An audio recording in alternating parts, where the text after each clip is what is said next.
ബീഹാറിലെ രാഷ്ട്രീയ സമവാക്യങ്ങൾ മാറിമറിയുകയാണ്.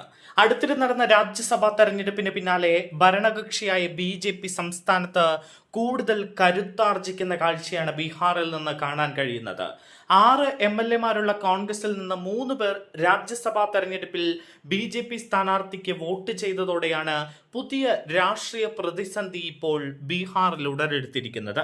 കോൺഗ്രസ് നിയമസഭാ കക്ഷിയിൽ കൃത്യമായ ഒരു നേതാവോ വിപ്പോ ഇല്ലാത്തത് പാർട്ടിക്കുള്ളിലെ അച്ചടക്കത്തെ നല്ല രീതിയിൽ ഇപ്പോൾ ബാധിച്ചിരിക്കുകയാണ്. ഈ സാഹചര്യം മുതലെടുത്ത് കോൺഗ്രസിൽ ഒരു പിളർപ്പിനുള്ള സാധ്യത തെളിയുന്നു എന്ന റിപ്പോർട്ടുകളാണ് ബീഹാറിൽ നിന്നും പുറത്തു വരുന്നത്.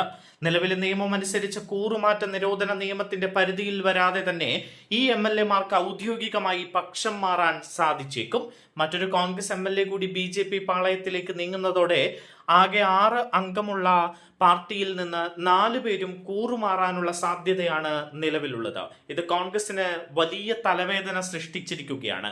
ഇതോടെ BJPയുടെ നിയമസഭയിലെ അംഗബലം വലിയ രീതിയിൽ വർദ്ധിക്കുന്ന കാഴ്ചയും ബീഹാറിൽ നമുക്ക് കാണാൻ കഴിയും. നിലവിൽ 89 MLA-മാരുള്ള BJPക്ക് സഖ്യകക്ഷികളിൽ ഉൾപ്പെടുന്ന 28 പേരുടെ പിന്തുണ കൂടിയുണ്ട്. ഇതോടെ BJP പക്ഷത്തെ ആകെ അംഗബലം 117 ഉയർന്നു. JDU-വിന്റെ പിന്തുണ ഇല്ലാതെ തന്നെ കേവല ഭൂരിപക്ഷത്തിന് 5 സീറ്റുകൾ മാത്രം അകലെയാണ് ഇപ്പോൾ BJP. കോൺഗ്രസിൽ നിന്നുള്ള 4 MLA-മാർ കൂടി ഒപ്പമെത്തിയാൽ നിതീഷ് കുമാറിന്റെ പാർട്ടിയെ ആശ്രയിക്കാതെ തന്നെ BJPക്ക് സംസ്ഥാനത്ത് ഭരണം നിലനിർത്താനാകുമെന്നതാണ് ഏറ്റവും വലിയ പ്രത്യേകത. ഇത് നിതീഷ് കുമാറിന്റെ രാഷ്ട്രീയ വിലപേശൽ ശേഷി കുറയ്ക്കുമെന്നാണ് രാഷ്ട്രീയ നിരീക്ഷകർ വിലയിരുത്തുന്നത്. എങ്കിലും ദേശീയ തലത്തിൽ BJPക്ക് നിതീഷ് കുമാറിനെ അത്ര എളുപ്പത്തിൽ കൈവിടാനാകില്ല. പാർലമെന്റിൽ സർക്കാരിന്റെ നിലനിൽപ്പിന് JDU-വിന്റെ 12 MP-മാരുടെ പിന്തുണ നിർണായകമാണ്. കഴിഞ്ഞ മാർച്ച് 16 നടന്ന രാജ്യസഭാ തെരഞ്ഞെടുപ്പിൽ ബീഹാറിൽ നിന്നുള്ള 5 സീറ്റുകളും NDA തൂത്തുവാരിയിരുന്നു.